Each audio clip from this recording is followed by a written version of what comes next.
हरदोई में जिलाधिकारी मंगला प्रसाद सिंह एक बार फिर अपनी संवेदनशील और त्वरित कार्यशैली के लिए चर्चा में हैं। जन सुनवाई के दौरान आई एक दिव्यांग बेटी और उसकी वृद्धा मां को मिली मदद ने न केवल उनकी समस्याओं का समाधान किया बल्कि प्रशासन की मानवीय छवि को और अधिक मजबूत कर दिया। बुधवार को जन सुनवाई में टोडरपुर विकासखंड के बुढ़नपुर गाँव की रहने वाली प्रेमवती अपनी माँ सरबत्ता के साथ पहुंची। प्रेमवती नेत्रहीन है और उसका दिव्यांगता प्रमाण पत्र भी 100% है। मां बेटी की व्यथा सुनकर जिलाधिकारी तुरंत सक्रिय हो गए। सरबत्ता ने बताया कि उनके घर में शौचालय नहीं है और बाहर जाने पर कांटों से चोट लगती है। इस पर जिलाधिकारी ने वर्चुअल माध्यम से बीडीओ टोडरपुर से बात कर पात्रता की जांच के बाद शीघ्र व्यक्तिगत शौचालय उपलब्ध कराने के निर्देश दिए हैं। प्रेमवती के दिव्यांगता प्रमाण पत्र को देखकर जिलाधिकारी ने तुरंत दिव्यांग कल्याण अधिकारी को बुलाया और उसका UDID कार्ड तत्काल जारी करने के निर्देश दिए हैं।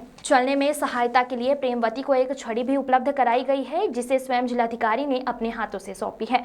जब जिलाधिकारी ने प्रेमवती की मां से वृद्धावस्था पेंशन के विषय में पूछा तो उन्होंने बताया कि उन्हें ना तो पेंशन मिलती है और ना ही इसकी प्रक्रिया की जानकारी है। जिलाधिकारी ने तुरंत समाज कल्याण अधिकारी को बुलाया और मौके पर ही उनका आवेदन भरवाने के निर्देश दिए। साथ ही यह भी सुनिश्चित किया कि पेंशन जल्द प्रारंभ हो।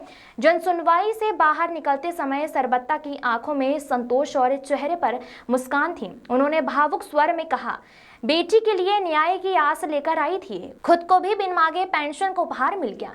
यह दृश्य प्रशासनिक संवेदनशीलता और मानवीयता का जीवंत उदाहरण बन गया है। जिलाधिकारी मंगला प्रसाद सिंह की ऐसी कार्यशैली हरदोई के प्रशासन को आम जनता के दिलों में एक भरोसेमंद स्थान दिला रही है, जहां समस्याएं केवल सुनी नहीं जाती बल्कि समाधान के साथ उत्तर भी दिया जाता है। हरदोई से अखिलेश सिंह की रिपोर्ट।